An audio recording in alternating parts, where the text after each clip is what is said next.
New York, the devastated parents of the black man killed in a caught-on-video beating by Memphis, Tennessee, police officers recounted the horrors of his death Saturday during a Harlem visit where they once more demanded justice for their slain son.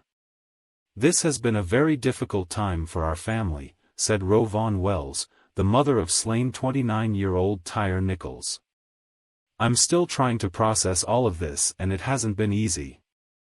I've had my good days, I have my bad days. But the only thing that keeps me going is all the prayers I've been receiving." The victim's broken-hearted dad Rodney Wells recalled the gruesome sight of his son's battered corpse after the fatal January 7 attack on the 6'3", 140-pound victim in a supposed traffic stop turned homicide. "Not only was his eye swollen shut, his neck was broke," said Wells. "He had abrasions on his wrist so deep it seemed like they cut him.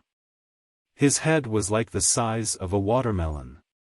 And you're just going to tell me he was pepper-sprayed and tossed?" The family appeared with the Reverend Al Sharpton, who delivered the eulogy for Nichols at his funeral, at the House of Justice in Harlem. Videos from police body cameras and street surveillance cameras captured the savage attack on Nichols, who was heard screaming for his mother during the relentless beating by the officers. The victim died 3 days later, with the airing of the videos shocking the nation and sparking protests across the country and in New York City.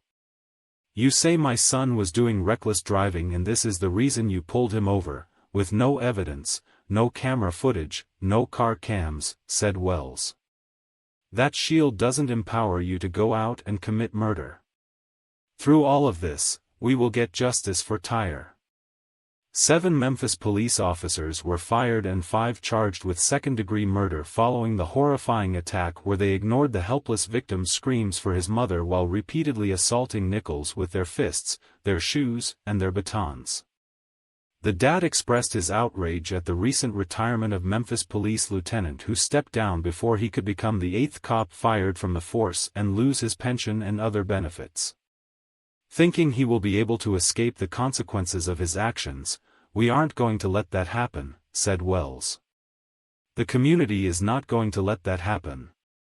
Family attorney Benjamin Crump said the images of that night illustrated exactly what happened to the innocent Nichols for the world to witness. "Tyre never posed a threat to them," said Crump. "He was always just saying 'What did I do?' and he never got an answer. I believe the truth is going to come out. There was no reason for them to stop Tyre Nichols."